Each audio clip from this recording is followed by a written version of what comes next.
Every town has a ghost story that's been passed down through the generations. But what if those legends were true? My name is Miranda Young, and I'm the Ghost Biker.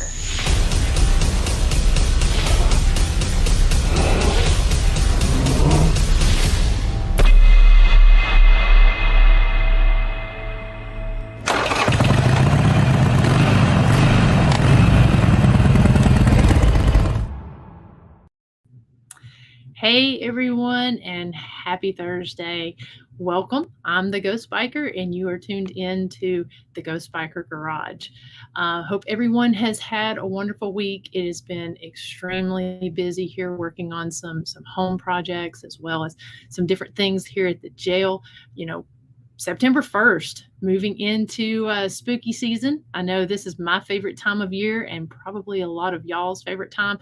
We are getting down to the wire on Ghost Biker Exploration Season 5. Extremely excited about this season.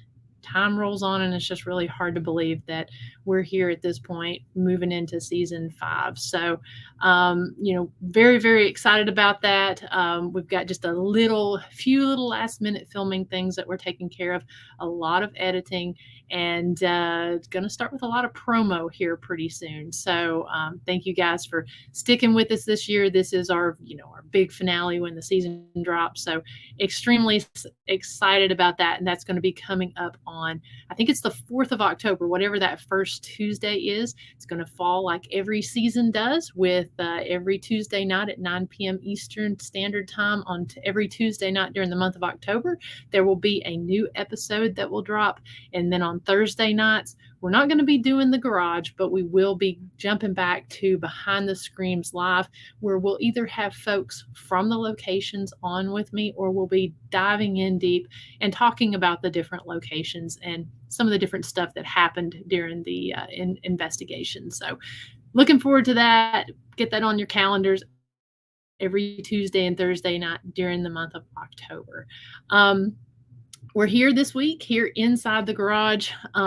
Probably going to have a few limited weeks of that. I'm actually in the process of working on moving. So we'll be going into a new garage, hopefully probably by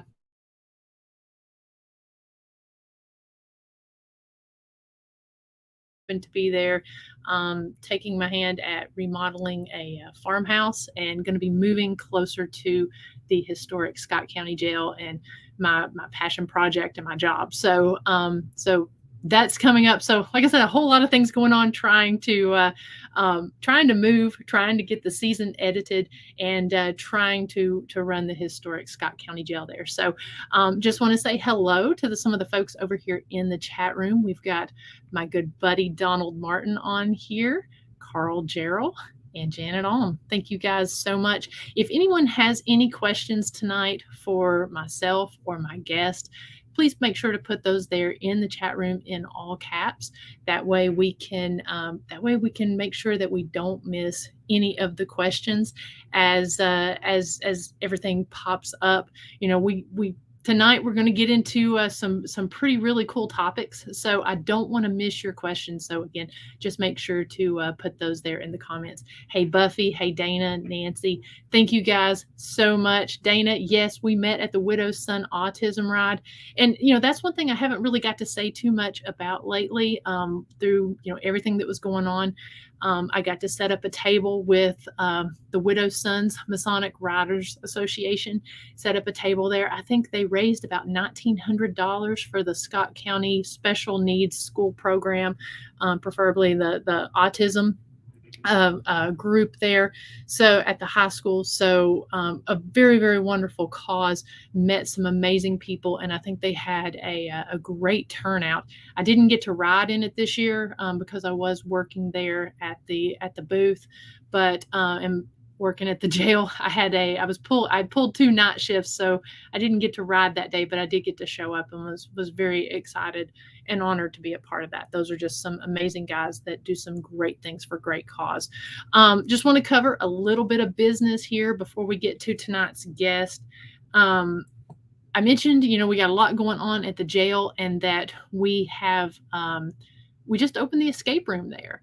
My business partner, Dr. Christy Sumner, she's, Everyone knows she's extremely smart, and she has put together this amazing escape room, and it officially opened last weekend. We've got dates open through the month of September, pretty much every weekend, minus a few days here and there when we've got paranormal investigations and other tours going on. But we've got that open, and you'll be able to book your hour in there. The hours or the times that we have throughout the month are 4, 6, and 7:45 p.m. Eastern time. So go on to the page, get those dates booked, because those dates will fill up fast, and see if you can escape from the historic Scott County Jail in 60 minutes or less. I'm going to actually share a little video that Chris put together. Let me get that queued up here. She put this together last night, and it's been released, just kind of a little promo video. I know we're really proud of the work that she's put into that. So I'm going to pull this up real quick here and highlight that. So bear with me for just a second as I stumble through everything here. Okay, here we go.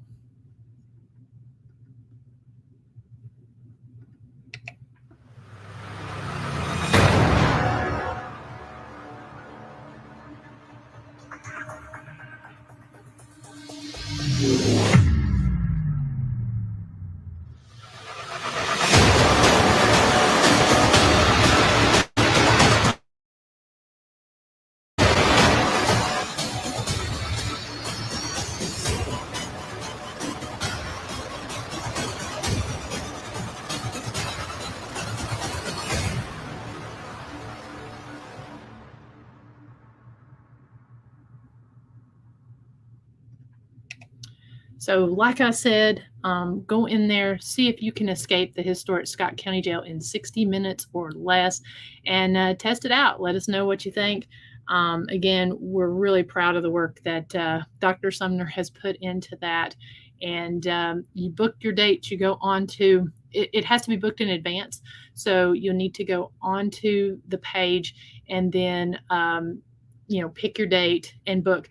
It is for 2 to 4 people. We don't allow any less than 2. We can't allow any more just because of space. And so if you buy 4 tickets and you use the coupon code ESCAPE4, you actually get a $20 discount on the total 4 tickets. So you're going to want to go in, get 3 friends, and go do that. A couple other things.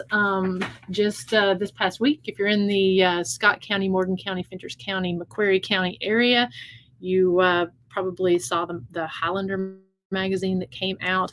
It actually highlights the jail, as well as a lot of the tourism things that we've got going on. So if you're in the area, definitely grab one of those. Also, the historic Scott County Jail is now it's a major filming location.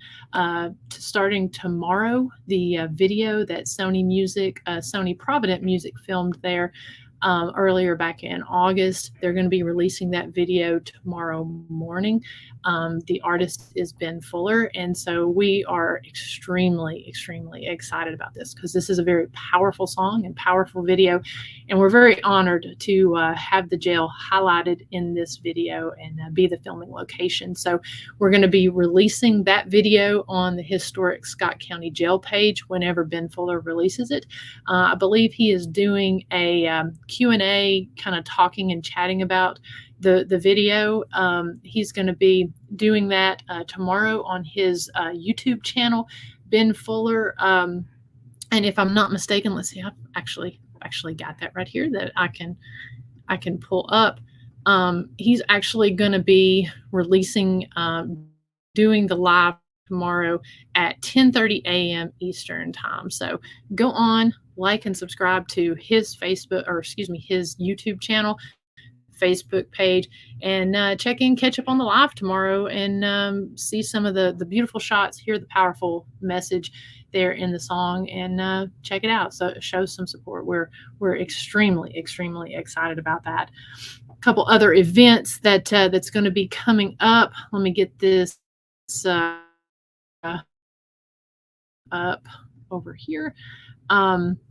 So we got a lot of different ghost biker events that's coming up. Pretty much all of September, there's something going on.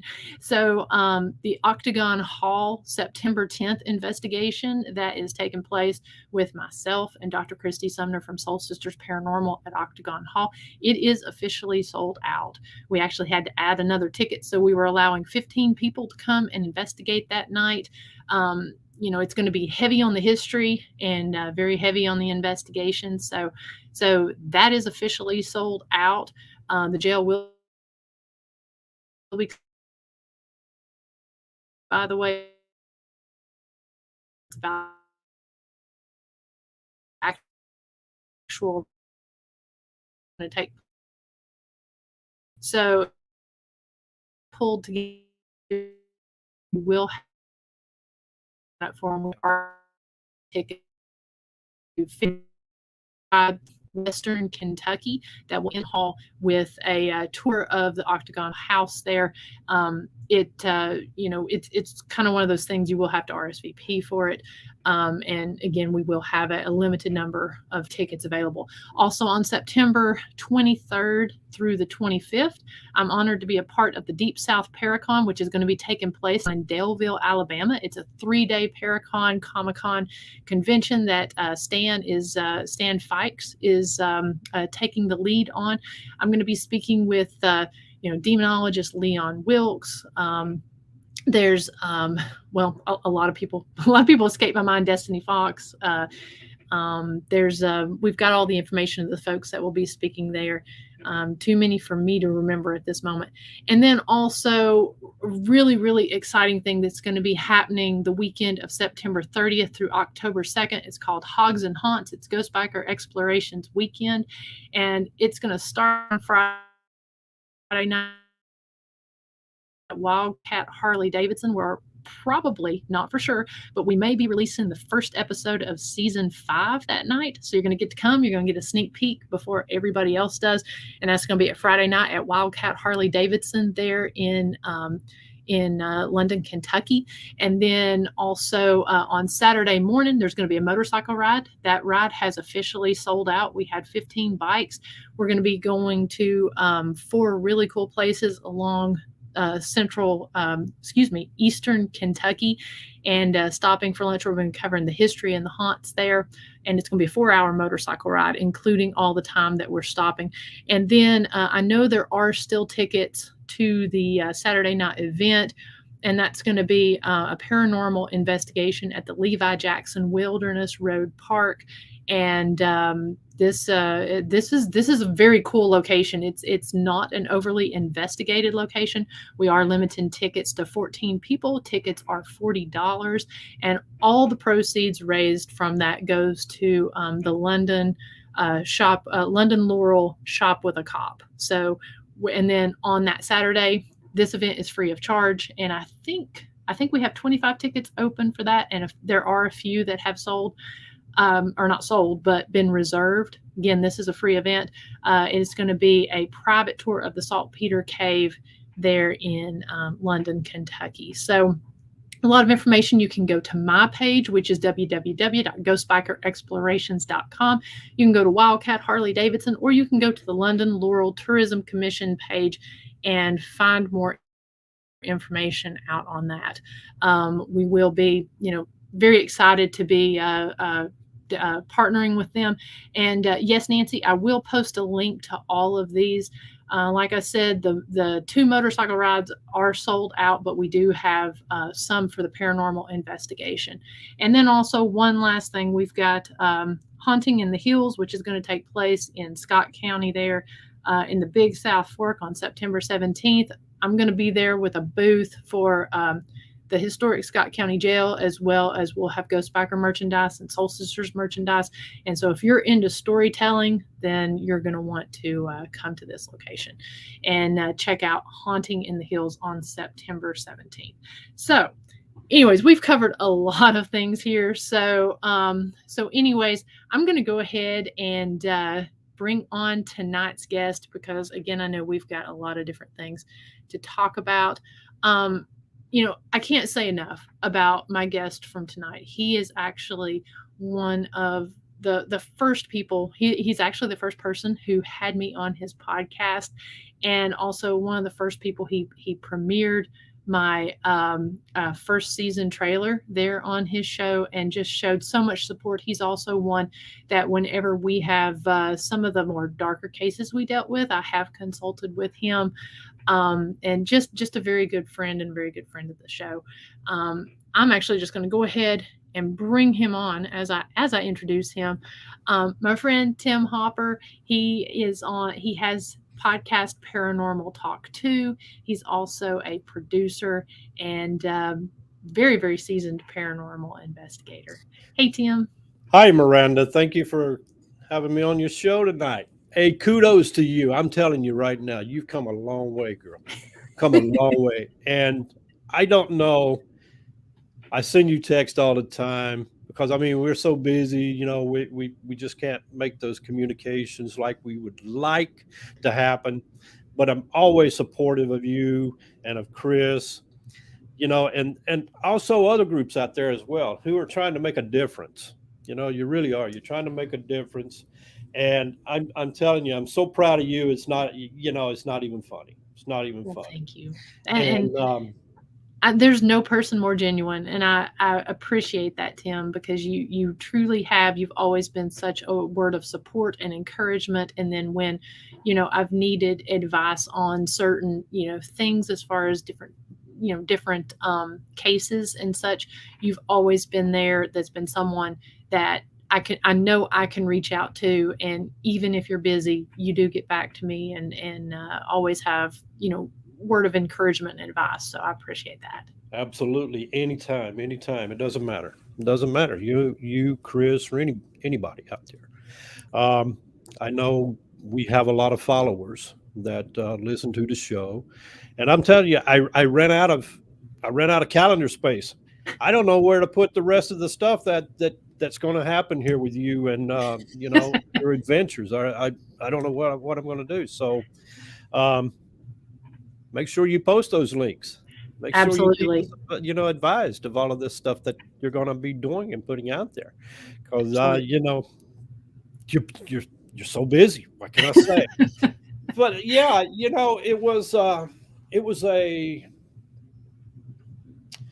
it was a journey that I wanted to take with the podcast thing, Hmm. and I tried it through iHeart. We kind of like separated our ways on that, but and then I decided, why not why not do one yourself? You know, Hmm. why not do a podcast? It's something that you like. Hmm. Have guest on, right? That's what we do. Um, Create podcast. I know there's podcasts out there that I've helped push Hmm. so they can be where they're at. And to me, it's something that is a fad now. Everybody's into the podcast thing. We come and we go, but I do know with Paranormal Talk 2, Corner Cauldron, we've been around for a long time. And yeah, have we had our ups and downs? Heck yeah. Um, 3 or 4 weeks ago, the system went out. Took us hours to get this thing set back up, and get it get it to where we needed to be at, Hmm. because we all have messages, right? We all Hmm. have stories. We all have experiences with the paranormal, whether it's whether it's a residual haunting, whether it's a um, say a positive spirit, or you're going to hear this, and I've already warned you, Nimrods. People say, "What the heck is a Nimrod?" Well, I'm going to tell you what a Nimrod is. It's a negative energy. All right, it's it's a name that one of my friends and listeners came up with, and that's what I use for negative spirit. I can't say the D word, but I use Nimrod in place of that. So when you hear Nimrod, you know what I'm talking about. the D. So how did you come to sort of specialize in those types of cases? You know, everybody has a story, and just like you with your ghost biker, and I love it when you say everybody has a story. Everybody does has a story, and want to put out there. When I was 10 years old, I started feeling things. I was kind of like the special kid of the block, right? And I grew up. I grew up in the North Carolina, Western Carolina mountains, up around Georgia, through there. Very familiar with Cleveland, Tennessee. Very familiar with Blairsville, Georgia, Blue Ridge, Georgia, Nantahala, North Carolina. That's where I grew up at. Spent a lot of time on the reservation, Cherokee Reservation. My mother was Native American. I started sensing that I was different from other kids, Mm-hmm. and I would sense things. I would pick things up, and I'm talking about sense wise. Okay. So when I was 10, that's when I started noticing things. But when I was 12, that's when I first encountered my first Nimrod. And I'm gonna say the name. I'm gonna say it. Demon. Mm-hmm. But that's the last time I'll say that. From now on, it'll be Nimrod. But when I was 12, I encountered my first Nimrod. Um, was I afraid? Heck yeah, absolutely. And was I attacked? Absolutely. This thing, this thing caught my attention. But I grew up in a Christian home. My grandmother was very religious. Uh, my whole family very religious. My family had a music background. They still do. Um, I tried it, went another route, but I always relied on my faith. Always, always, no matter what, because that's all I had. And I remember when I awoke into this thing, it was very traumatizing at first. But I always slept with the Bible under my pillow. My grandmother always says, sleep with the Bible under your pillow. You won't have bad dreams. She didn't say anything about having visitations. It's just you won't have bad dreams. Okay. So I remember getting that Bible, and we were always taught, the Lord's Prayer. Mm-hmm. And when I got up, I was saying the Lord's Prayer, holding the Bible, and this thing automatically takes off, heads towards the closet. And me at 12 years old, I'm right behind it, chasing this freaking thing. So that was my first encounter. And then I realized once I started reading into it, studying it, that these things are very real. They're very traumatic. They hurt people, they kill people. And that was my studies for a long time. And even when I went into the priest, I was an Episcopal priest. I had some priests that would run from that stuff, but I was taught demonology. Never to be afraid of it. Respect it. Never be afraid of it.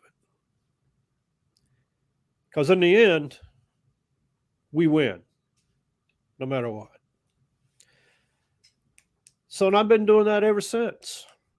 And I'm what? Just turned 60? Yeah, I just turned 60 years old. Can't you tell with a gray up here on the top? But yeah, but yeah, we all have our stories. We all have our lessons that we've learned in life, and we use that to our benefit, right? So yeah. So how is it? Are the darker cases as common as some people think they are, or is it something that a lot of the time there are other explanations that you've found? No, Miranda, the dark cases that I encountered, and all my cases, come from within churches Hmm. or synagogues. That's where my cases come from. Okay. Um, I'm notified. It doesn't matter if it's Catholic, Episcopal, whatever, um, Christian. Hmm. Once I get that notification, I make contact with whoever, Hmm. and we set up a what I call a prelim, Hmm. and you know it as well. Um, once I once I accept that um, case, and I make an appearance, or I start studying on it, Hmm. getting information, I automatically know if it's a dark case. Number one, you have things come against you that is not so pleasant, whether it's with family, whether it's with your job, whether it's with your health. Things start happening. Things start steering you away from whatever you just accepted. Automatically know that that's going to be a negative case.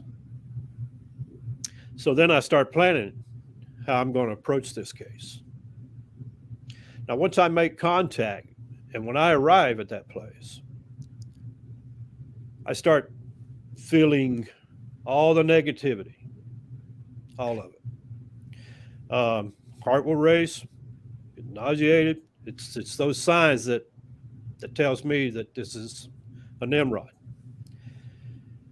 So we go ahead and we do the investigation, whether it's with the family, whether it's with the house or any type of structure, whether it's with the area itself. Could be the property, um, Hmm. could be anything. It could be a pet. We don't know Hmm. these things until we once get inside, and then we start realizing that whatever is being affected is negative energy. Now, once I have all that information, I try to make contact with whoever.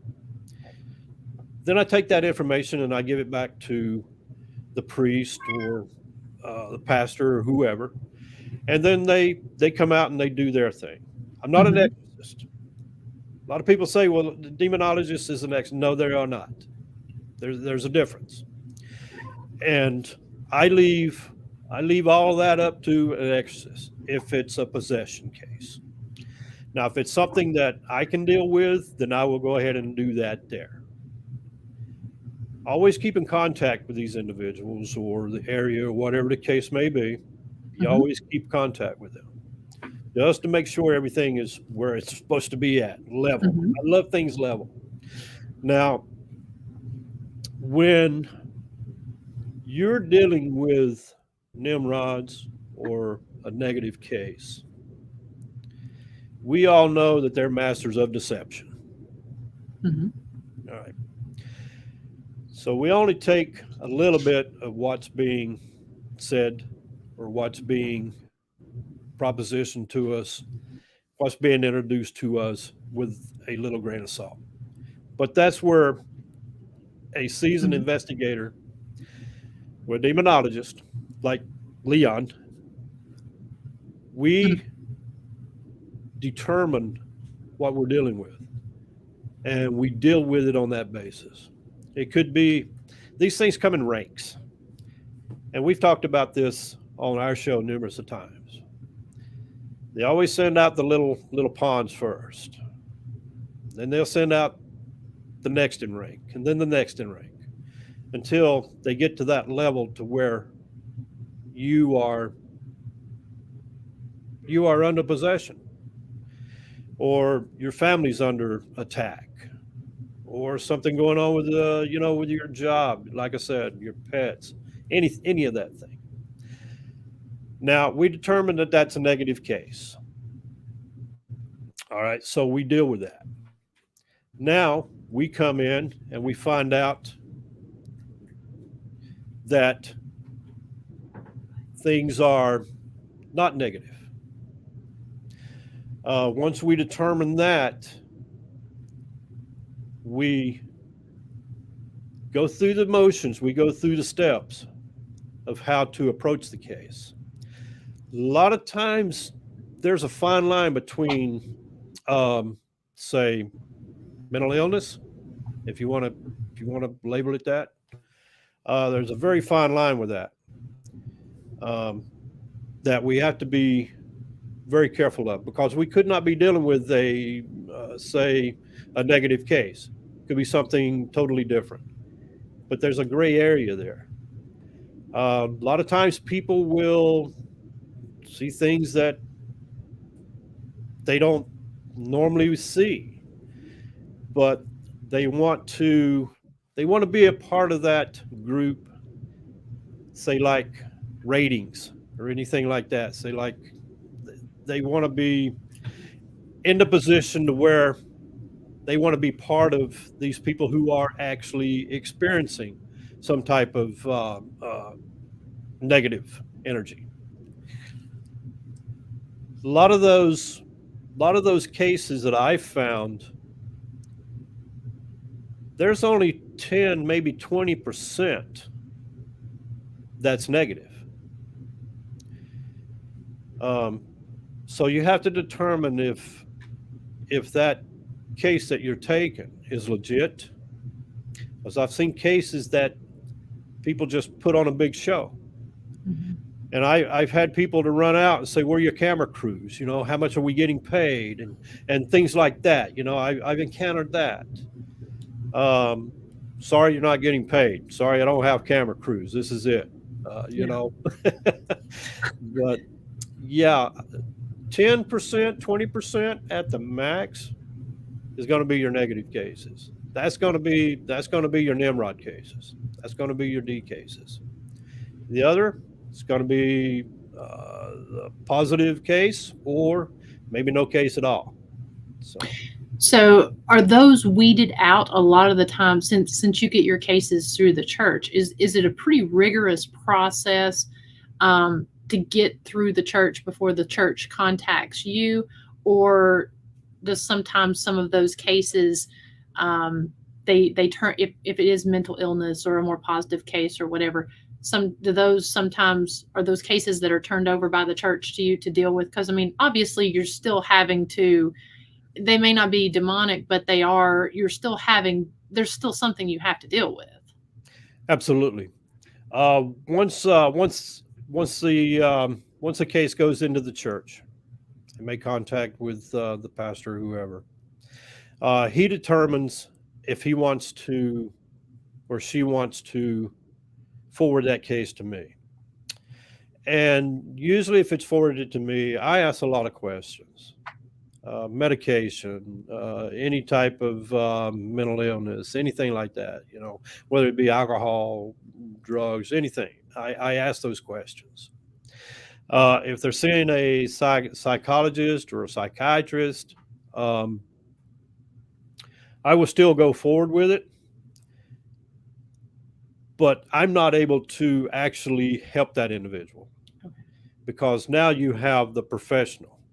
You have the psychiatrist or, you know, the psychologist, whatever, that's dealing with that. I do not want to disrupt that whatsoever.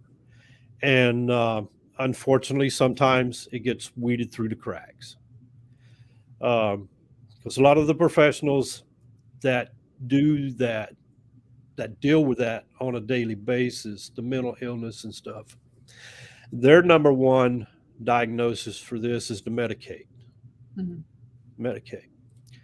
It's very hard to determine if it's a negative case now, because you're still dealing with that individual who may have some type of mental illness, and it's very hard.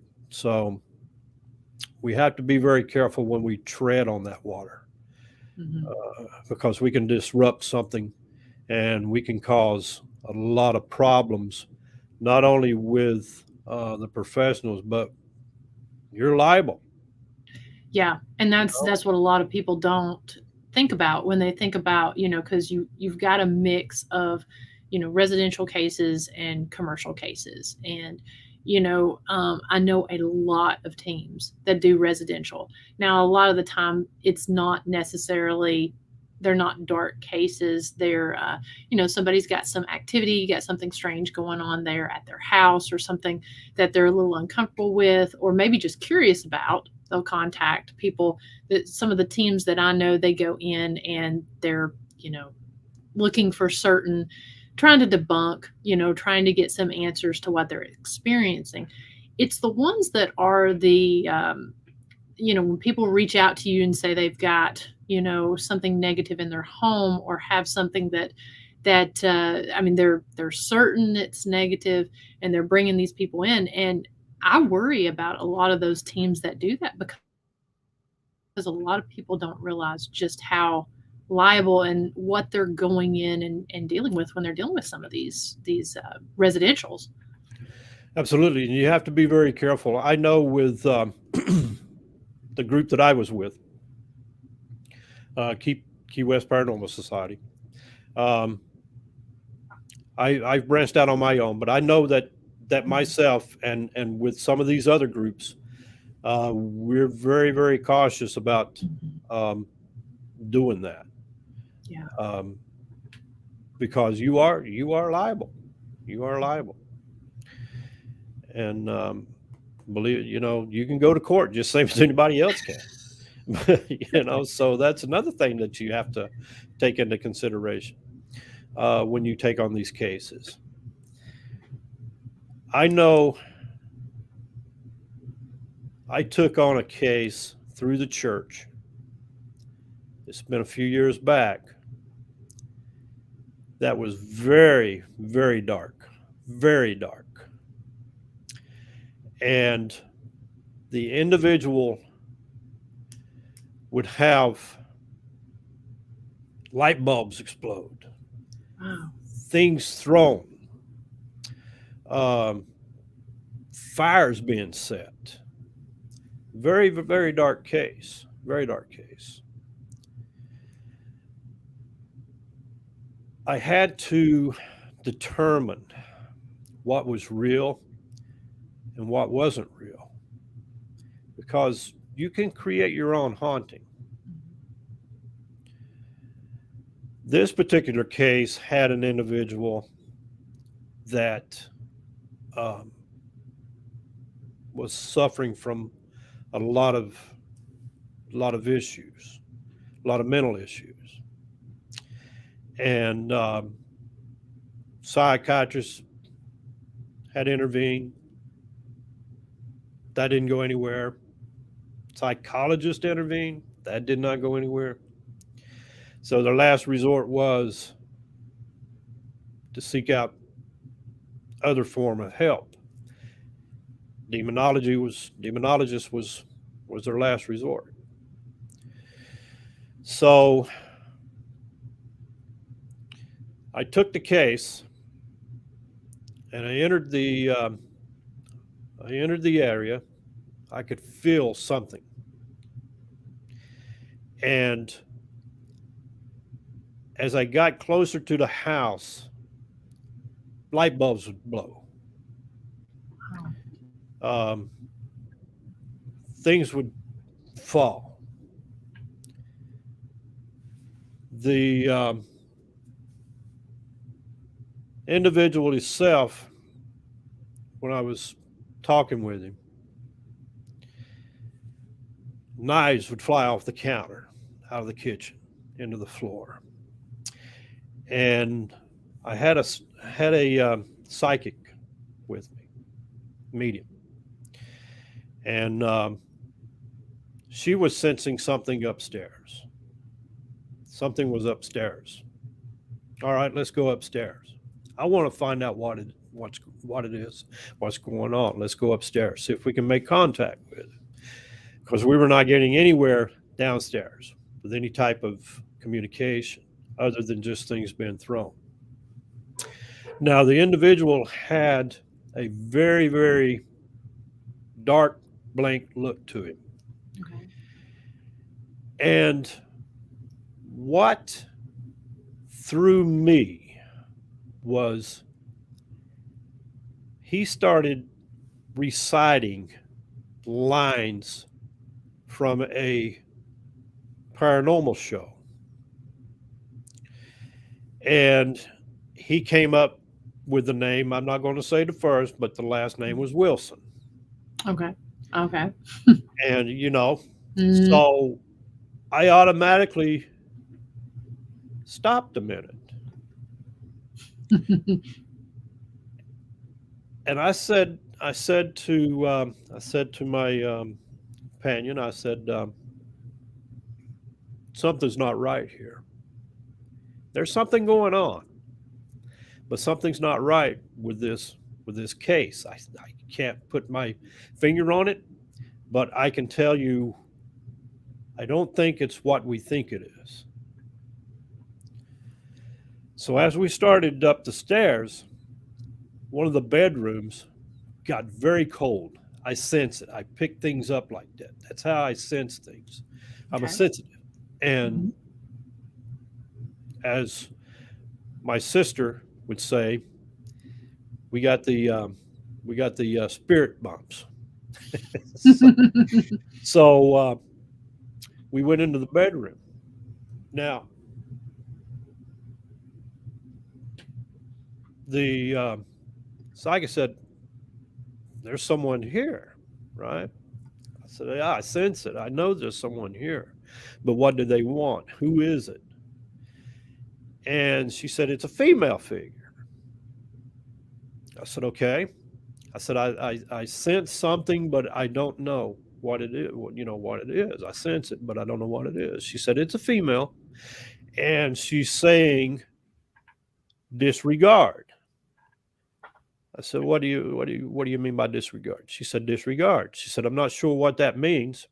She said, "Other than maybe not taking what was said to us at heart, disregard what was being said."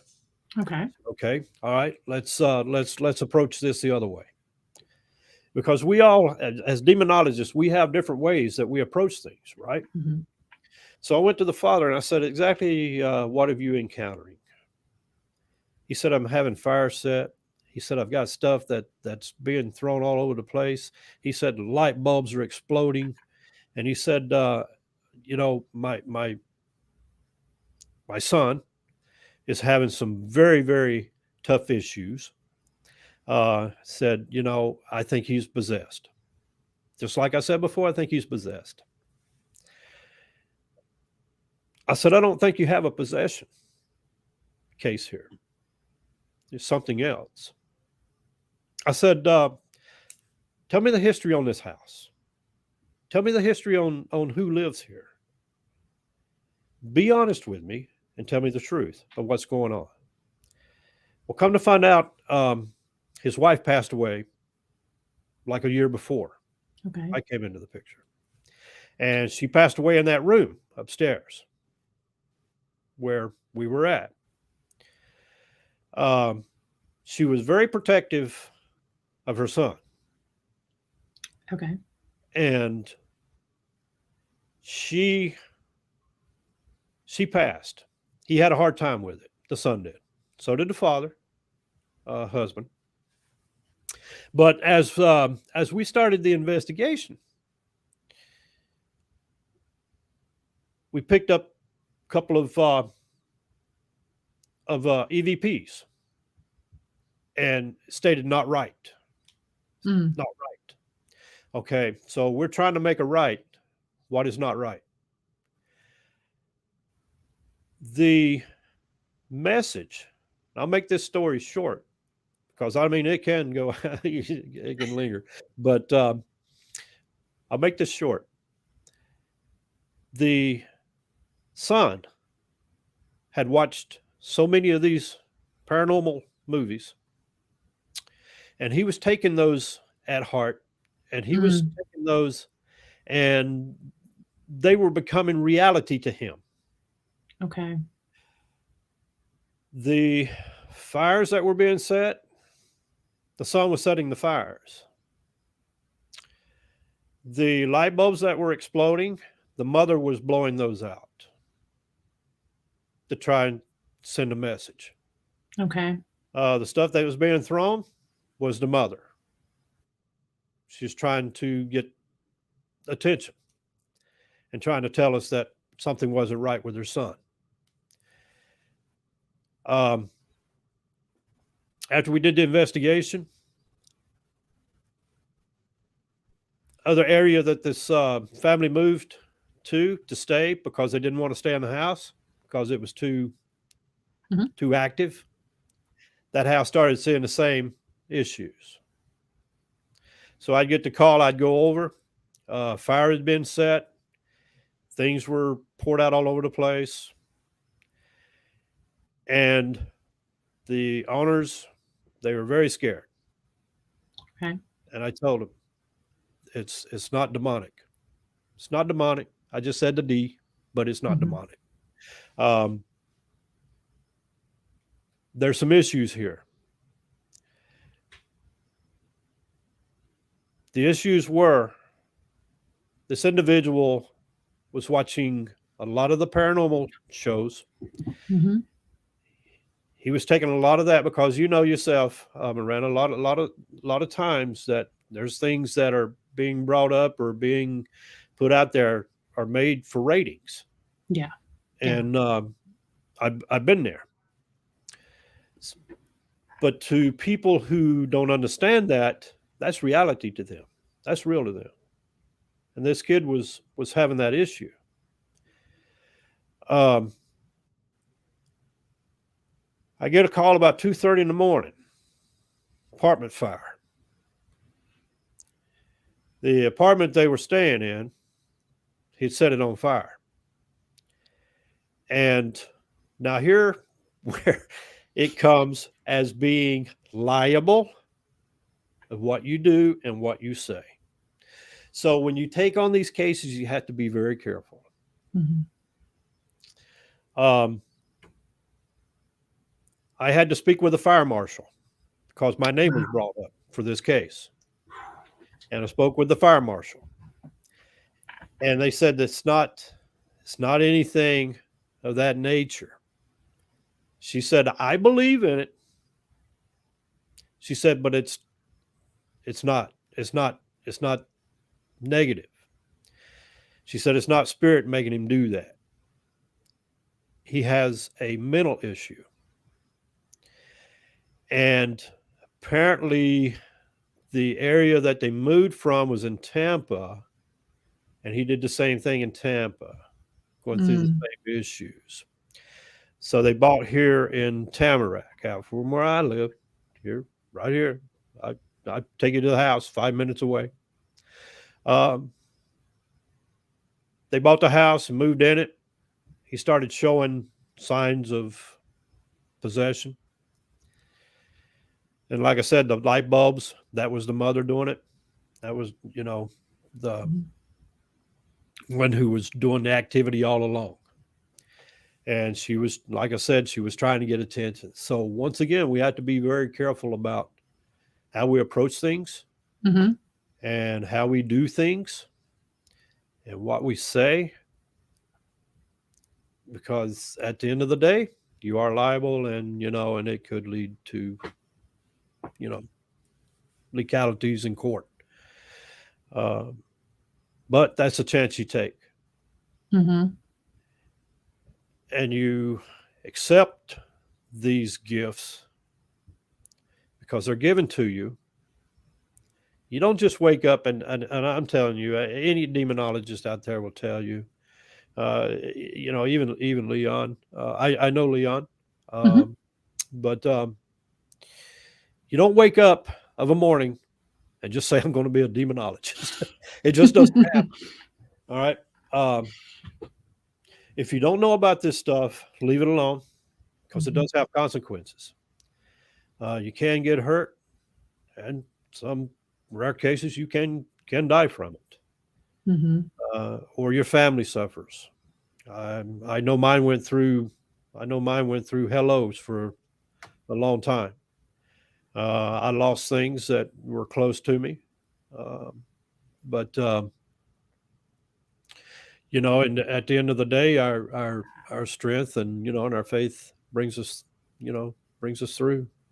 through any of it. So that's what we got to do. Yeah, and so a couple things from that leads me to a couple questions, but one point first, that a lot of people, don't always think about, or that I don't want to say a lot of people, I don't want to generalize, but that what from my experience I've seen people not really pay a lot of attention to is these are, you become their lifeline. You mentioned that 2 o'clock in the morning phone call, and Right. you mentioned, you're constantly getting the calls, and these are not a one and done type thing. And that's why a lot of the time, really now, I mean, I'm very, very selective about any residentials I do. One, I don't film at the residentials as part of my episode. Yes, I did cover the Sunset Hill House, which was essentially a residential, but there was nobody living there. Right. If I take on a residential, I don't film it other than just for my own purposes to go back and review evidence. It does not make an episode.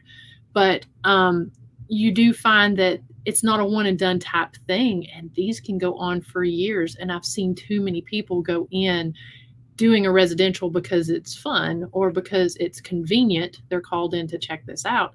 They take it on, they go in one or two times, and then they're out.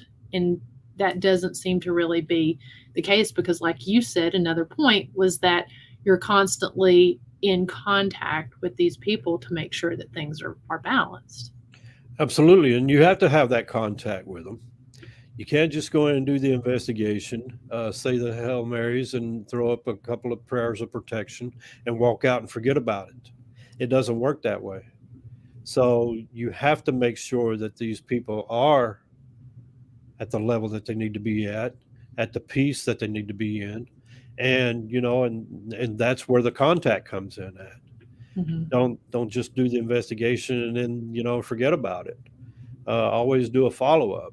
Always keep in contact with them and let them know that you are available if something comes, killed again. Mm-hmm. That's what being a good investigator and a seasoned investigator is all Mm-hmm. about. And so that leads me to the couple questions that I had from what you were talking about. So essentially, you were talking about the professionals, the psychiatrists, the psychologists, and such.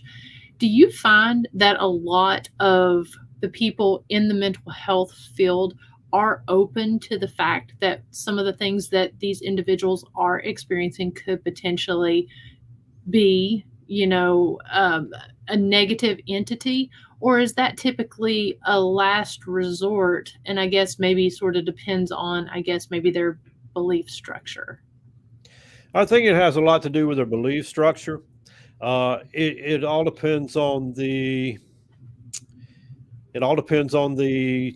counselor's, psychiatrist, psychologist beliefs.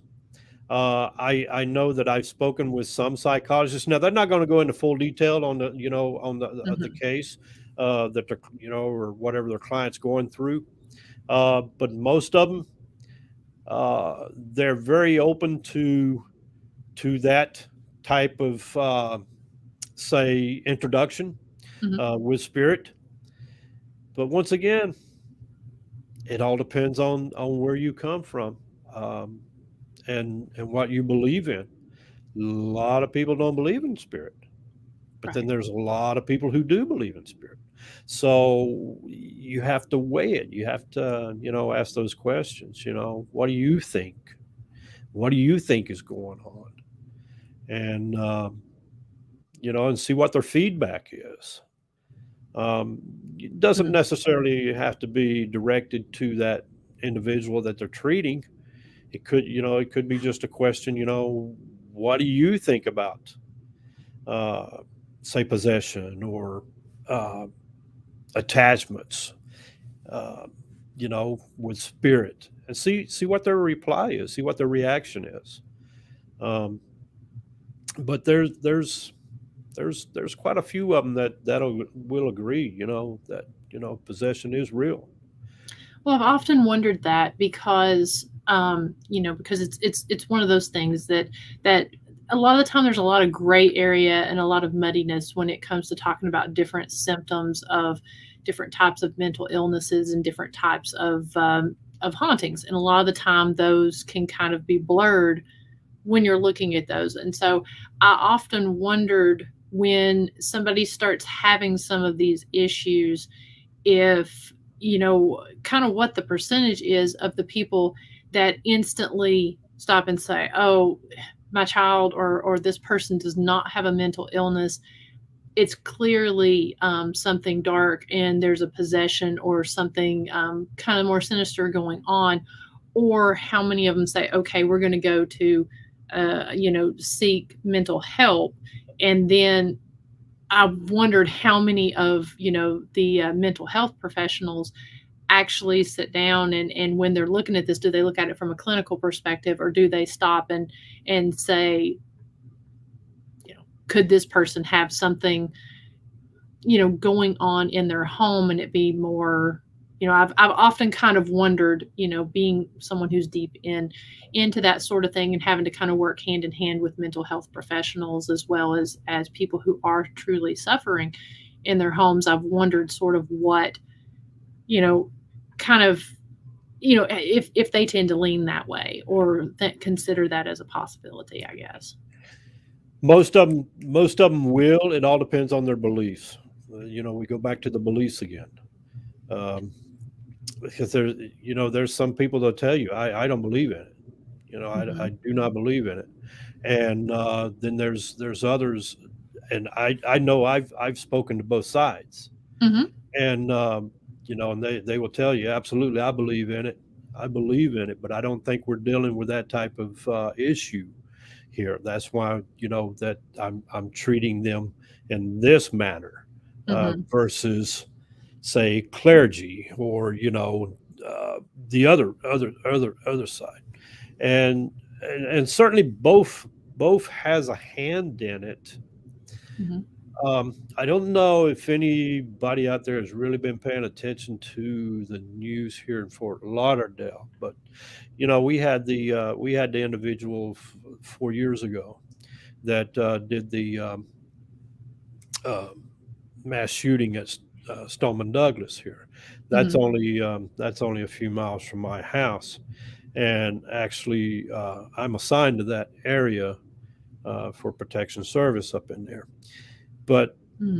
while they're doing this court stuff, and I'm not going to go into details with it, Hmm. but if you really, really watch some of the professionals that are giving their testimonies and listen to what they say versus what might be clicking inside this individual, you will, especially if you've done this for a long time, like I have, Hmm. you can pick up on little bits and pieces of key words, I call them.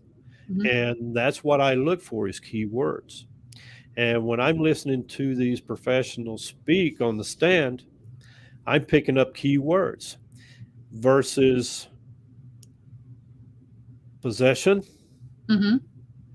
bad seed, um, mental illness, barking like dog, killing things, while he was a kid, Hmm. things of that nature. Okay. Those things right there will lead up to, say, demonic. Is demonic something causing this kid demonic wise, Nimrod wise, whatever? Um, is it that, or is he actually suffering from mental illness and no possession or no attachment, no involvement of possession, whatever? There's nothing there. But if you listen very closely to some of those testimonies, you can tell that some of those professionals are leaning more towards, say, what's the old saying? Devil made him do it. Yeah. So. Have there been very many, and this is just, I mean, this is just kind of a ballpark type question. Have there been very many cases out there, like legal court cases, that someone has actually come back and they've ruled? There's one or two that actually comes to mind, but that they've actually ruled potentially possession rather than mental illness. Absolutely. There's several documented cases that it was possession versus um, mental illness. Because, like I said, there's a very fine line there. There's a gray area there, and Yeah. and when I say fine line, it is a fine line. Um, because with a demonic case, it can be it can be exactly it can have the same traits as mental illness. And once these, I tell you where it happens a lot at. It's in the islands, Mm, and I work with some of the people from the islands, mhm. and they will they will hold. Actually, this coming Saturday, Buffy and Jimmy's show is going to be a lot of to Oh, do okay. based on this. So I don't want to give too much of it away, but um, Hmm. that's where the exorcist comes in at, and they Okay. will perform a exorcism on this individual, and they will they will thrash, they will snarl, they will growl. I mean, it's like an animalistic behavior that they're going through. Once once that exorcism is done, we touched base on this last Saturday on the show for Buffy Corner Cauldron, Hmm. that it could take a week, it could take months, it could take years for that um, demon to be banished. You're not going to kill it, but you can banish it. But there's always a little Hmm. trace there. Versus um, mental illness. So there's cases out there that have been ruled that it's not mental illness, it's possession, and the church will Wow. step in. They do what they got to do, and and then that individual. I wouldn't say the individual is 100%, but there's always a trace of that dark entity, demonic, that's left that individual or whatever. There's always a trace of it, always a trace left behind. So you're never 100%. It's You're probably like never an 100. addict, probably a struggle. Absolutely. Absolutely. And I know when my family came under attack, um, my wife she really got the blunt of it. Mm, Um, if it wasn't for my spirit guides waking me up at 2 o'clock in the morning, hmm. she would not be here. And what I mean by that is I get up real early. I go to work, like at 4 o'clock in the morning, right? So naturally, I go to sleep early. Okay, but she likes to stay in the den, living room, uh, and watch TV until 11:30, 12 o'clock. Hmm. So then she'll come to bed or whatever. Well, that particular night, she came in probably around maybe 12:30, and I felt her, when she laid down next to me, and I went on back to sleep. Never thought anything of it. We don't think of stuff like this, right? Hmm. So I feel something, and it's just beating the hell out of me. Excuse my French, but it's Hmm. just whacking me. And it reminded me of my encounter with the Nimrods. Hmm. So demonic. Let's make the show real. Let's just go with it.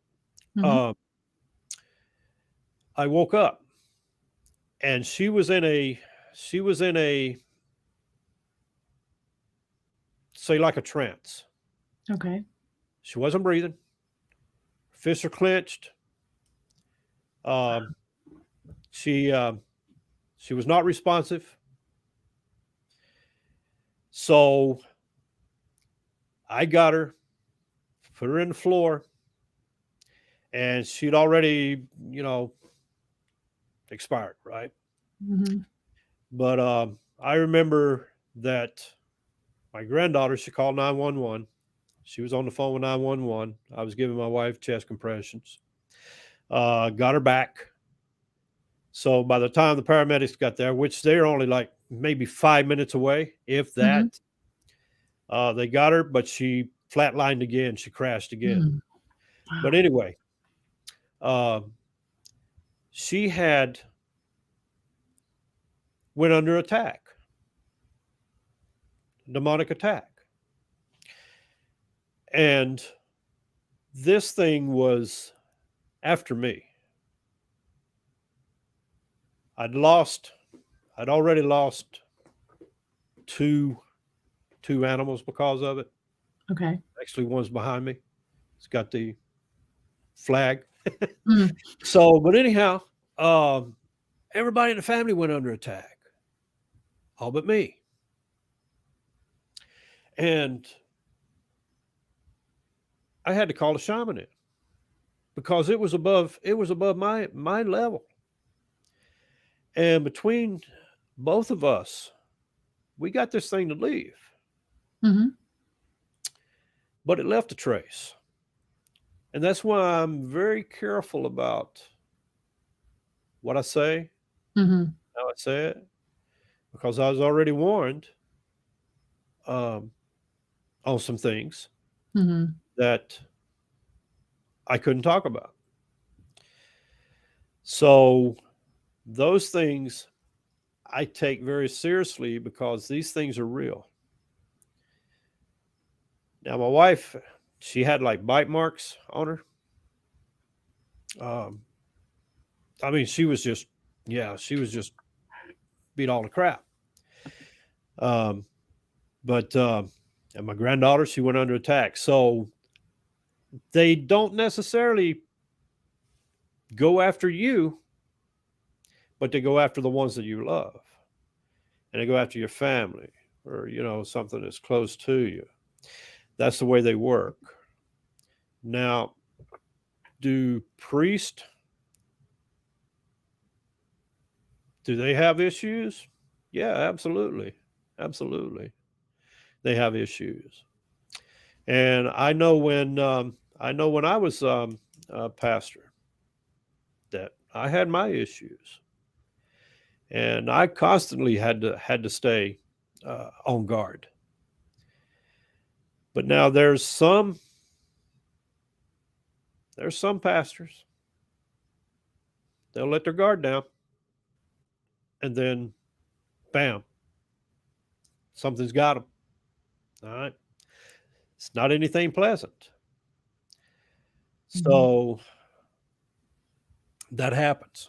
Not a lot, but it does happen. And we have to be very, very careful. We have to have our prayers of protection. We have to have our spirit guides. And Miranda, those spirit guides, that's what keeps you on that path.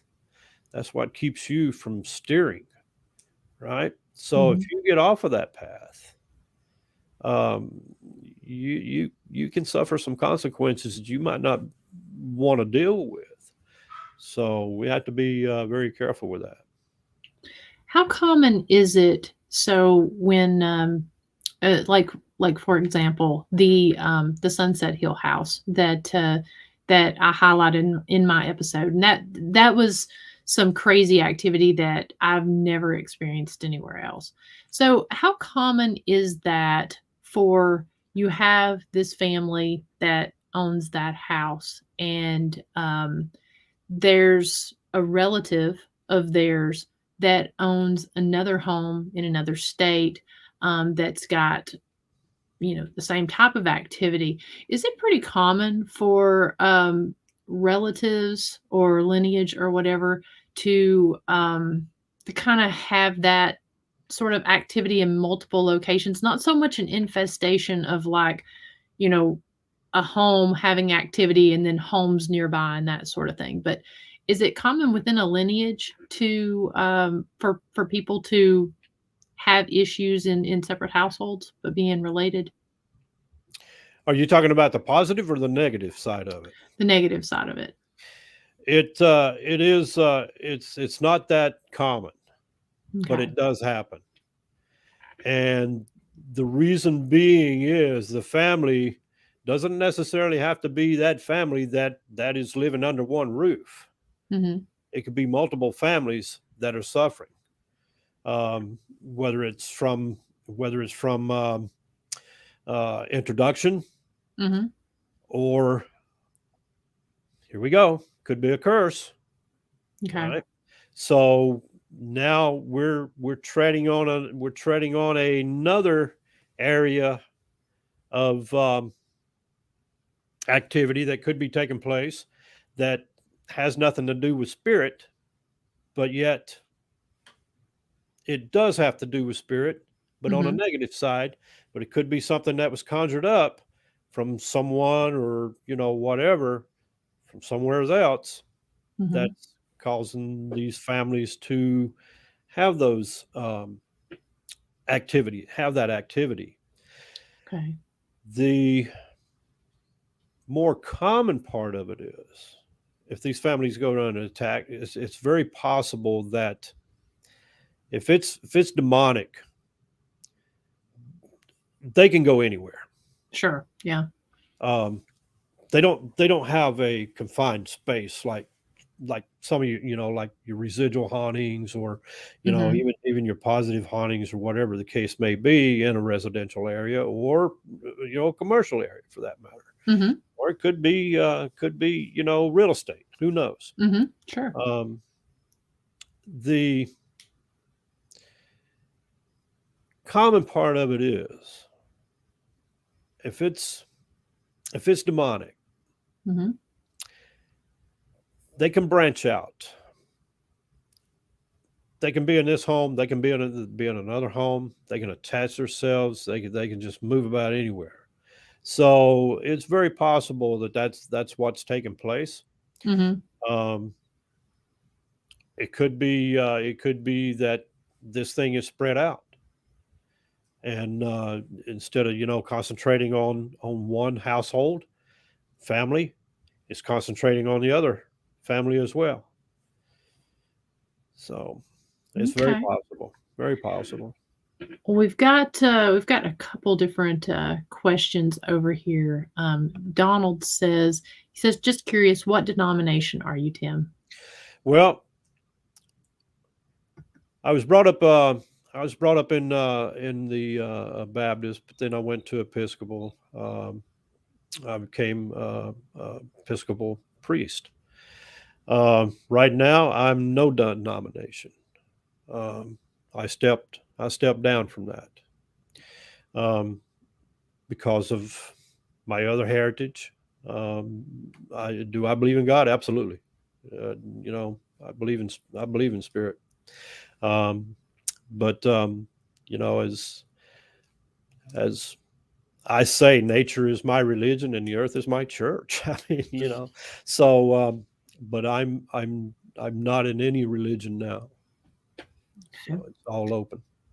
And Mother Legacy Music says, what about the danger of bringing something home that attaches to you? It's very, very possible, and it's very likely it's going to happen.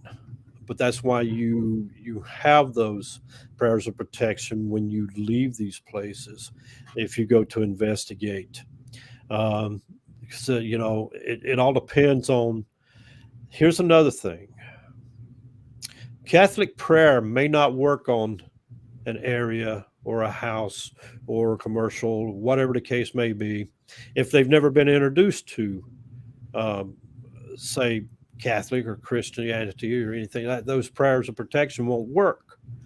So you have to do your research. You have to do your homework.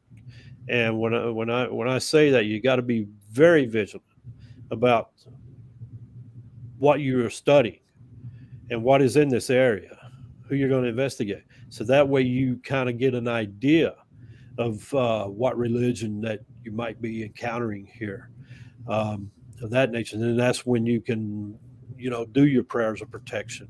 Always leave that stuff behind. Always say that, and always include everything that you bring with you. Doesn't matter. You get in your car. Your car took you there, right? Your car's going to bring you back home. It's also can bring a spirit back as well. So you have to set that protection up with your vehicle. I mean, everything that is there that you're going to bring back home with you, set that up as prayers of protection. Do the prayers of protection, whether it's Catholic, whether it's Hebrew, it don't matter, whatever, the Christian. Uh, there's always protection there for either one of those religions. And another thing, be very careful about. Be very careful with this. And I know that I'm to blame myself, and sometimes I'll drop my guard down on this, but I love flea markets. I love to go to flea markets. I love antiques. I'm snooping around. I'm seeing something, I want to buy it, right? So I'm all excited. I pay for it. I grab it up. I shove it in my, Jeep, and here I come home with it. Then I realize, dang, I got to go through. I got to go through a blessing on this thing to ward off unwanted spirit. I don't want to bring some stranger home. I mean, that I don't know. I mean, right? You don't want to do that. Okay. So, but yeah, it's very, very easy to bring, I say, hitchhiker Mm-hmm. home with you, right? It's very easy to do that. I don't care. So I don't care where you're at. If you're in a supermarket, I know if I'm in a supermarket and I come across anything negative, I'm kind of like going down another aisle. You know, um, these things happen. We're vulnerable, right? We're human, but spirit, Mm-hmm. they have a mind of their own, and sometimes spirit can be humorous. You know, they they want to attach themselves to you, and then when you get home, you got water faucets going off, you got freaking toilets flushing, and you got cereal being poured out on the counter. Believe me, it work. It don't work, but it does happen. Okay, so I know one time my wife said, Tim, I have a hard time believing in this spirit. And I'm telling you right now, just as soon as she said that, freaking water faucet blew apart. I said, don't do that. Please don't do that. I got to fix this thing now. So, be very careful about how you approach things and what you say. Because keep in mind that spirit used to be in our form, right? They have feelings. So we treat them with respect. Mm-hmm. And if we don't want them to come home with us, say, hey, you got to stay here. You're not going today. Stay here. This is where you need to be at. So you prayer of protection and go on. Um, but yeah, spirit, respect it, respect it. You know. Well, and I just had a question that I wanted to hit on just a little bit earlier because it was something that you mentioned when you were talking. You talked about creating your own haunting. Can we talk just briefly about that and how that is, what that is, and kind of how that happens? When you've heard the old saying, you think about it long enough, it'll happen, right? Sometimes I haven't won the lottery yet, so I mean, I don't think that's included. Um, take for instance, when you are, say, when you're depressed, you want to kind of like get in that just relaxed mode and be by yourself. You don't want anybody to bother you. You don't want to do anything. You get relaxed. You get set in that setting. And then after a while, you start getting comfortable with all that. Okay. So now you're you're not really putting your mind to use. You're thinking about things, you're seeing these shows, just like the one case I had. You start seeing things, Mm-hmm. you start hearing things. Things doesn't they just don't seem right. And you're wondering what happened. If you actually think about this, our body is nothing but energy, correct? Mm-hmm. That's right. When we pass, we leave this we leave this flesh. Mm-hmm. So now we're in spirit. Spirit has energy, correct? Mm-hmm. That same energy that is inside of your physical body, if it focuses enough, you'll start hallucinating. You'll start seeing things. Things will start happening. That's where creating your own haunting comes in at. I had a case a few years back. The lady husband was always gone, always gone. He was a pilot, and he flew all over the world, right? So sometimes he couldn't get home. So she's in this house, and people's mind, people's physical bodies are different. Everybody. I'm different from you, Marin. You're different from me. You got more energy than I got. Yeah, I know that. But when you are in that setting, it doesn't matter. You get to that point to where you're focusing on one thing, and then all at once your body will start acting on it, and it'll start picking up these things. It'll start, like I said, see stuff. Well, this lady was so adamant about her home being, uh, say, visited with Okay. spirit.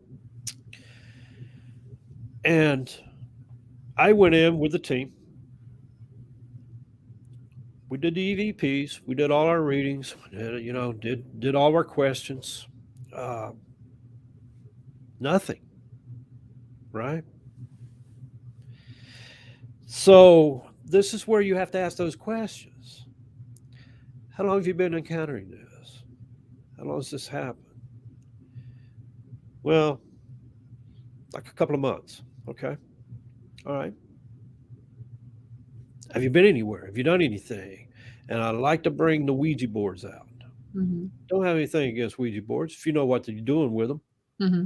My suggestion is leave the dang things alone. Mm-hmm. But that's just me. Um, she said no. She said, but I was I was kind of like depressed because my husband was gone all the time, and that's when all the activity started picking up. I said, okay, do you have any type of activities that you like to do, to get out of the house? Mm-hmm. How do you feel when you leave your home? Those are the things that you need to ask. She said, I feel okay when I leave the house. I said, okay. So you don't think about anything in the house? She said, no. She said, but when I come back to the house, that's when I kind of get depressed again. All right. So now her body has gotten used to this. Mm-hmm. It's not an introduction. It's not an introduction, with spirit.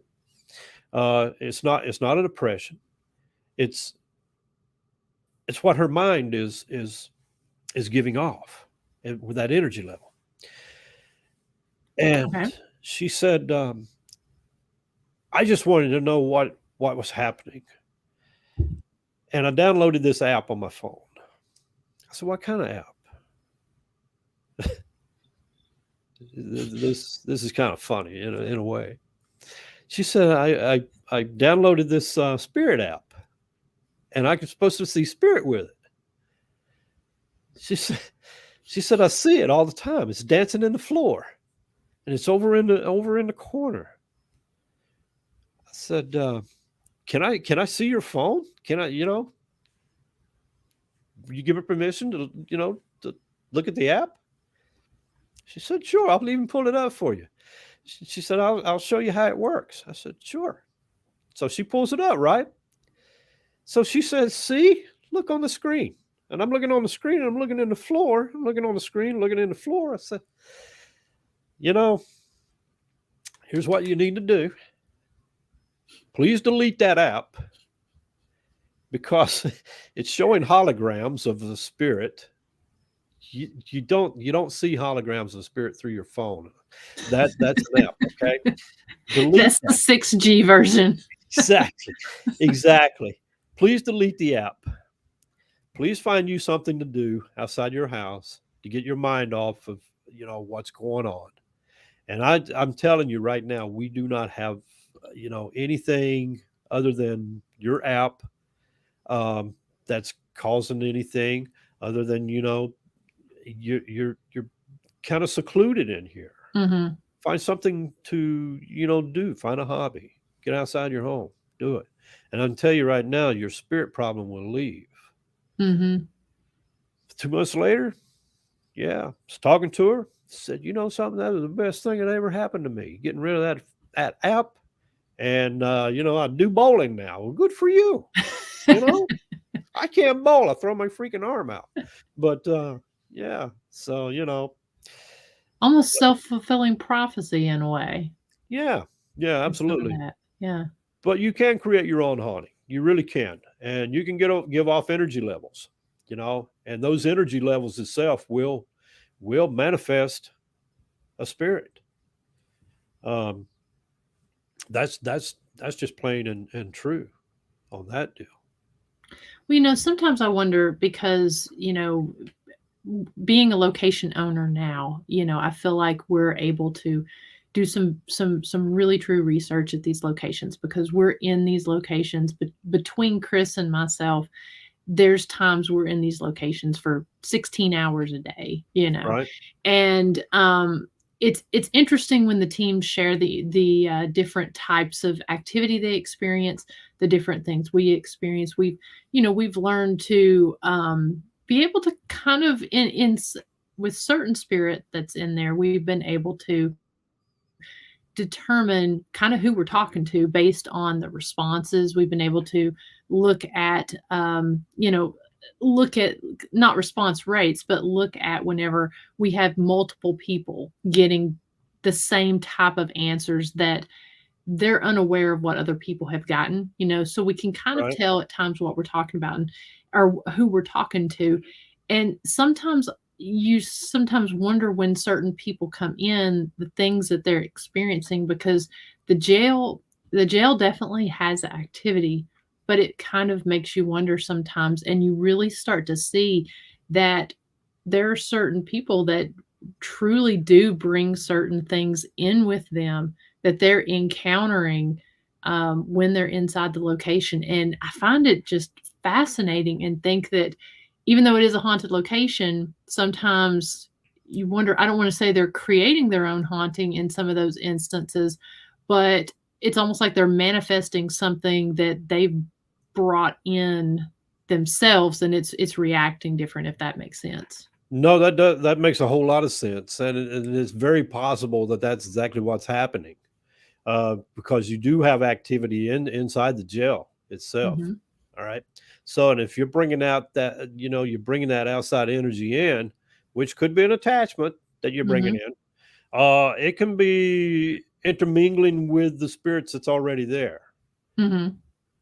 or the energy level could pick up, Mhm. causing the attachment that was brought in to.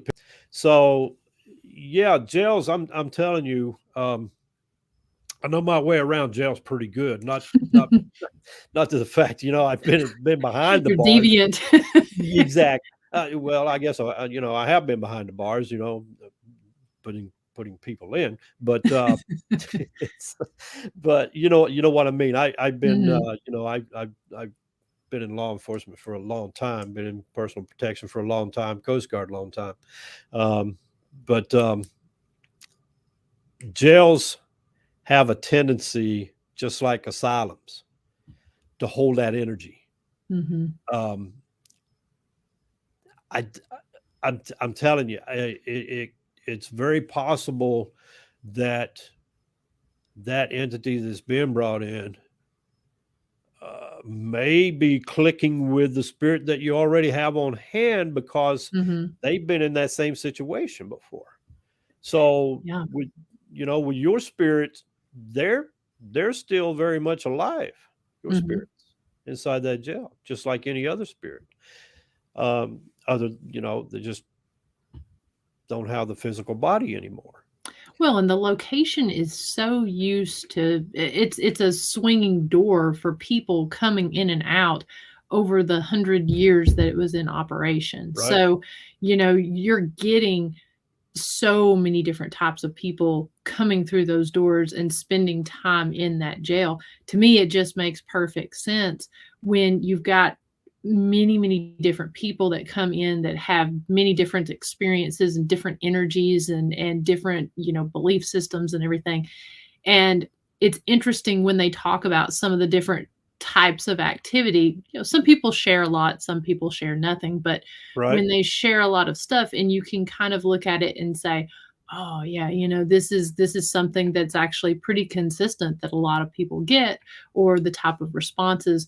But then when you get kind of those different responses that are a little bit unusual and different, it always makes me wonder. It's like, one, is this a new spirit? Is this something that's reacting with the energy that you yourself or your own baggage that you've brought in? It's just always interesting to me, and I think the jail is the perfect place for that just because it is used to so many different types of individuals coming in and out throughout its existence. Absolutely. Absolutely. And I'm telling you, you said it earlier. People come into the jail. They have different energy levels. Mhm. Um, they could be gifted. They could, not everybody's gifted, but the ones who are gifted, they have a higher energy level than the ones who are not. Mhm. Now, it also depends on the equipment too.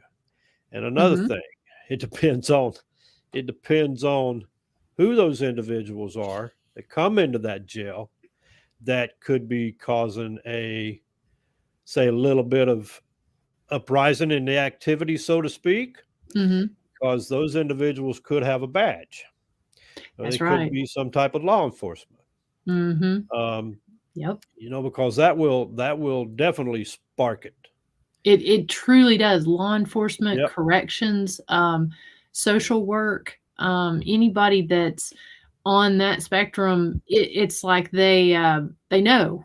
And Absolutely. some of it is the energy they bring in, some of it is the way they talk and they act. And you truly do. We've got some of the most craziest activity whenever we have law enforcement and corrections officers come in. Right. I love it. See, when I visit your jail, I'm going to visit it. I'll Yes. I'll have to leave my badge and stuff in the car, so I won't be bringing that in unless no, it might be a good thing actually, because I mean that's why you have the jail, right? For the Exactly. activity, bring We it we up. wanna know, yeah, Yeah. it's like, Chris and I both, we both carry our guns when we're investigating, depending on the state that we're in and Right. what the carry laws are, and we've had different activity, because there's several locations I just open carry at because as you know, a lot of these places are in not great areas. Absolutely not. And one was there in Florida, and it's a location actually I'm gonna be highlighting this season, and is we were not getting very much activity. And so I said to Chris, I said, I wonder if they think we're law enforcement.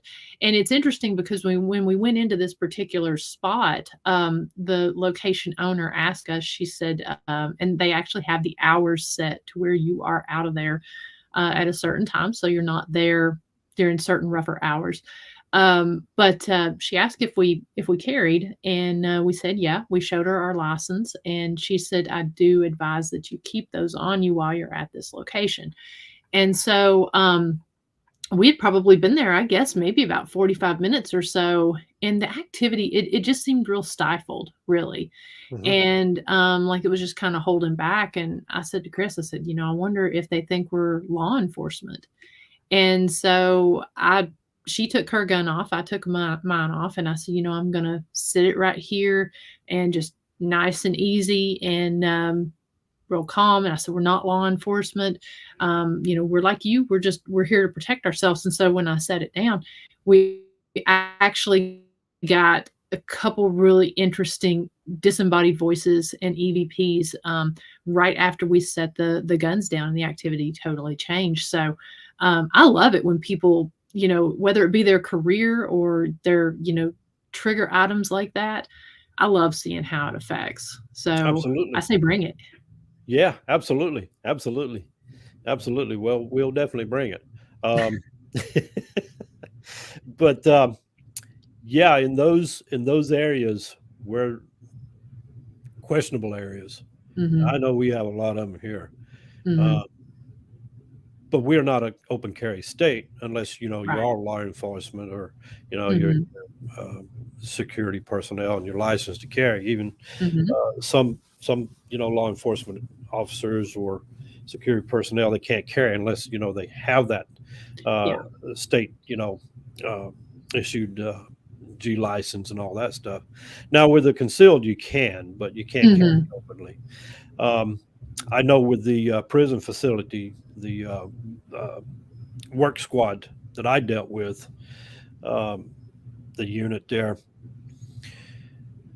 in the 30s, there was some uprisings inside the prison facility, Mhm. and there was some individuals, along with one of the law enforcement officers, was killed there. Mhm. But to this day, some of the inmates, when they come out, they'll say, "Mr. T said we can't even go," and one of them is at the chapel. About Mm. uh, one of the uh, one of the murders was behind the chapel, um, and the other one was in the laundry room. Okay. So they say, we can't even go into the laundry room. Something in there is messing with us. I said, well, who is it?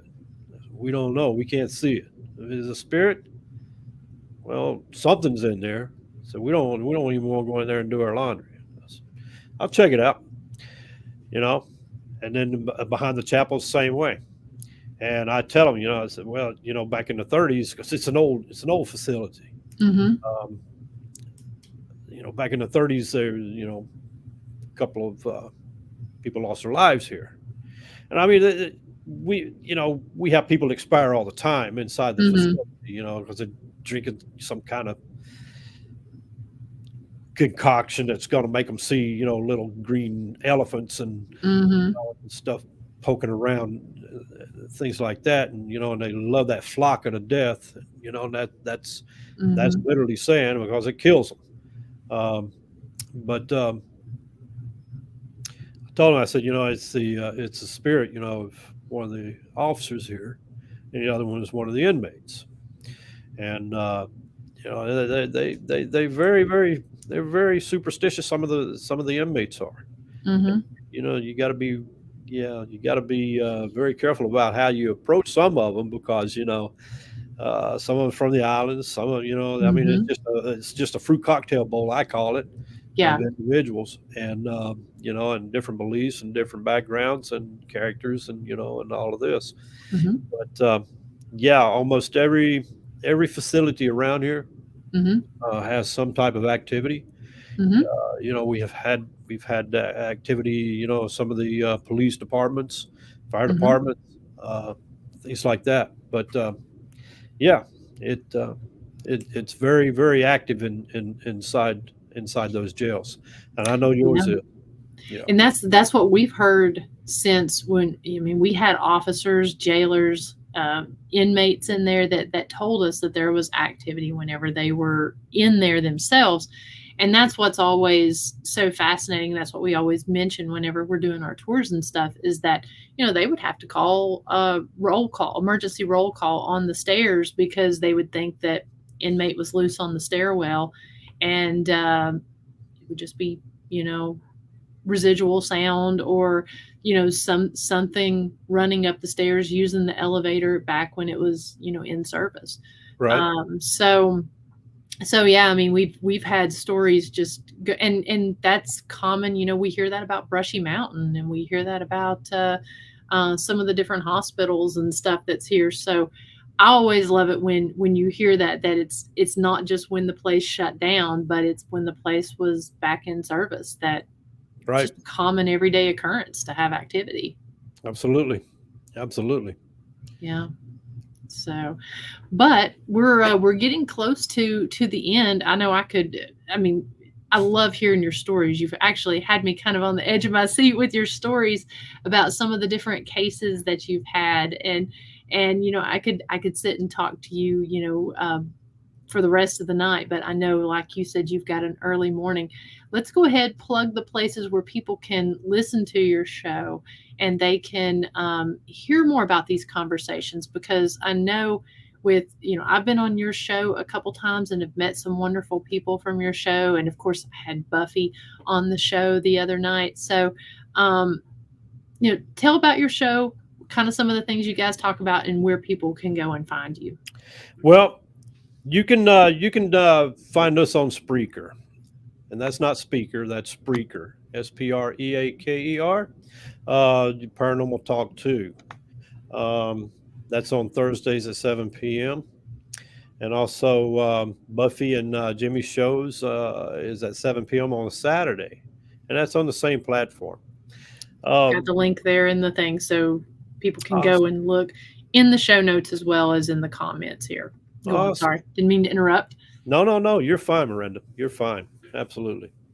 But yeah, we talk about any and everything, actually. Buffy's show kind of like is a little bit more on the darker side than mine.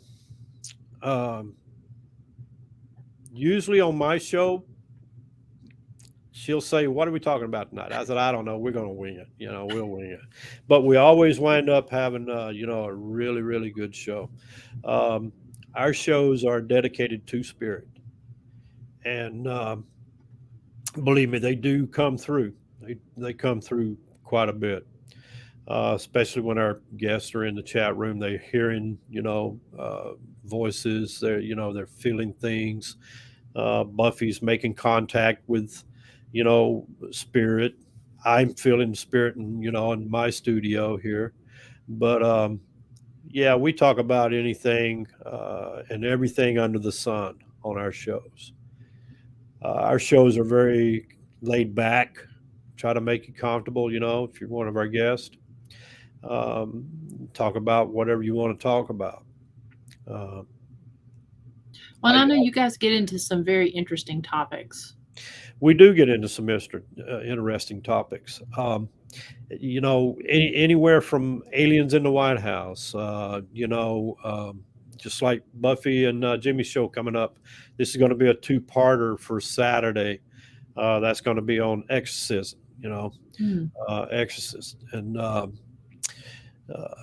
possession. So they're going to finish up and do a second part on Saturday. We ran out of time. So catch that also Saturday. But we talk about UFOs. We talk about Bigfoot. I love aliens. I talk about the aliens a lot. Everything, with me has to do with either Native American or spirit or an alien. I'll say, yeah, where's the property? Who was there, right? So it always, it always boils down to the natives, because I am 1/3, Cherokee. But that's another thing. Um, we talk about battlefields. We talk about Mm. Buffy, and they love to go to Gettysburg. I can't go to Hmm. battlefields. I was going to do a documentary on my ancestors, starting from Blairsville, Georgia, going all the way into actually the company that my ancestors were with. It was the Georgia 6th Cavalry.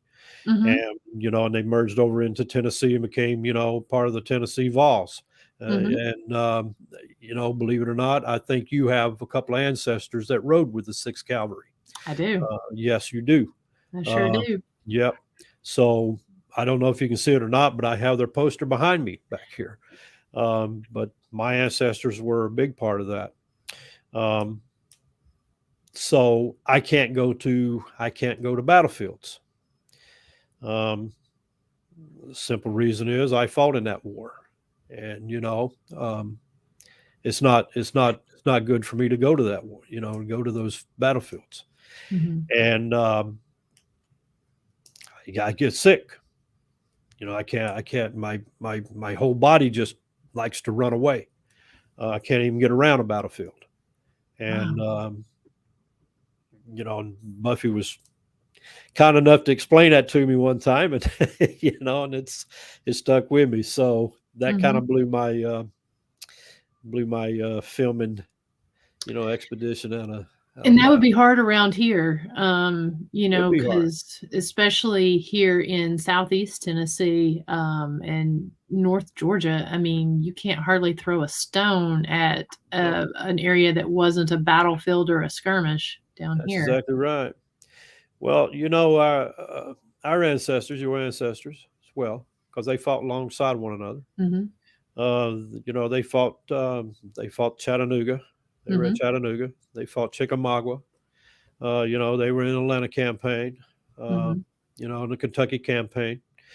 But yeah, they saw a lot of action. So yeah, and even went up to Pennsylvania and came back down. Hmm. Went into the Charleston uh, area, but a lot of battlefields and a Yeah. lot of skirmish fields Hmm. too. So everywhere you would go, everywhere I would go in Georgia, Hmm. Tilly Bend, Yeah. all Chastains. I'm related to all of those. So yeah, it's just I'm telling you, Yeah. One of our first conversations was about Tilly Bend. yeah, Yeah. yeah, absolutely. And actually, one of my spirit guides um, is an ancestor, Tilly. Yeah, Very Tilly. cool. Yeah. So yeah, she's young and spunky, kind of like you. Don't care, yeah, but she's kind of quiet. Buffy says the other one, she's really, goes off a lot. But I can't see them, I can't hear them, but I feel them. So, but yeah, it's pretty cool. It's pretty cool. But yeah, if you ever get a chance to go to Tilly Bend or up around the Chastain house, Hmm. feel free to investigate.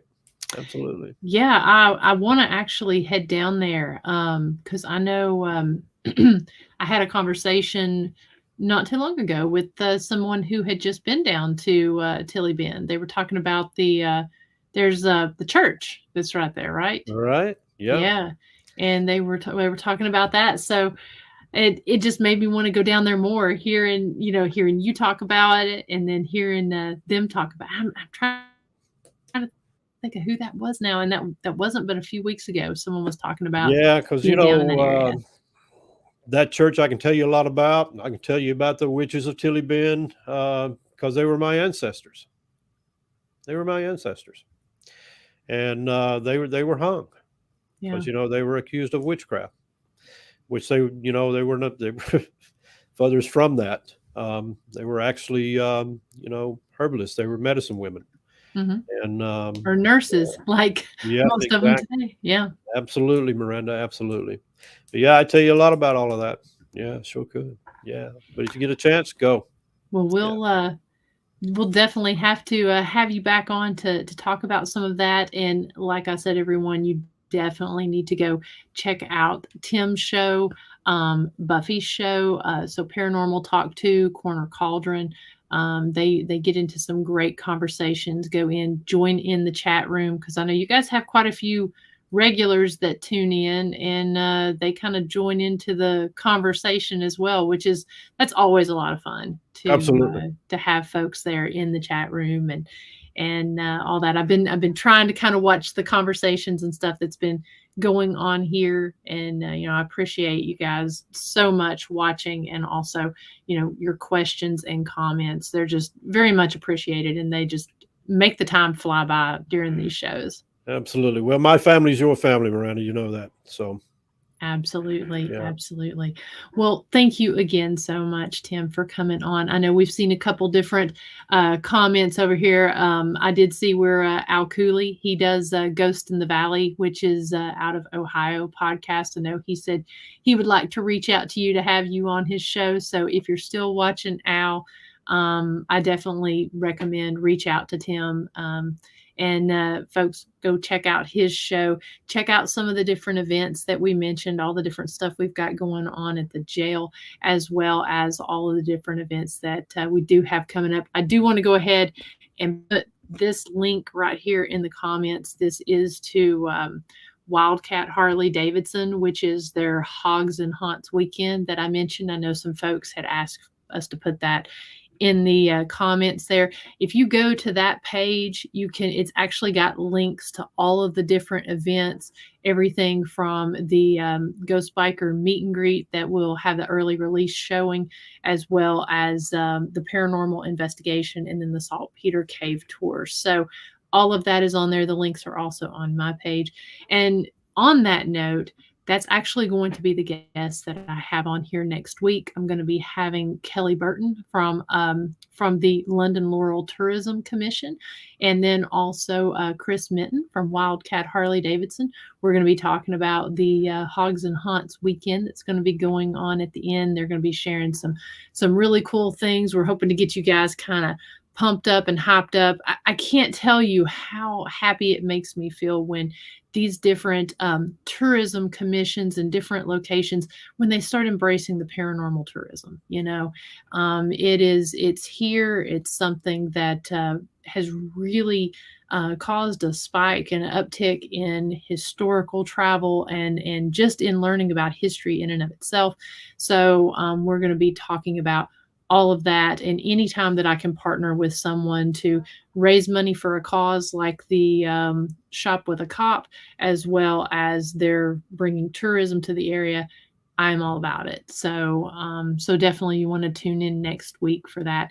And hopefully very, very soon, Chris and I are going to be starting back up the Jailhouse Informant podcast, which takes place there at the historic Scott County Jail on Sunday nights. We had to take a little break from it around 4th of July, and we haven't been able to start back up because running the business and, trying to get different facets of the business, like the escape room up and running, adding new exhibits to the museum, constantly traveling, that sort of thing. It's been hard to keep on the schedule with that and to get guests in for the show. But we're hoping now that we're getting back into the fall, we're going to have some really cool true crime and paranormal episodes coming up very, very soon on that. So, awesome. Yeah. So again, thank you guys so much. Go check out all of the different events going on ghostbikerexplorations.com. Facebook channel. Tune in tomorrow for the video release of the Ben Fuller video, and also next week for the Ghost Biker Exploration show, and then as well Tim and Buffy's shows. So until next week, I hope everyone has a wonderful and blessed week. Good night. Good night, everybody.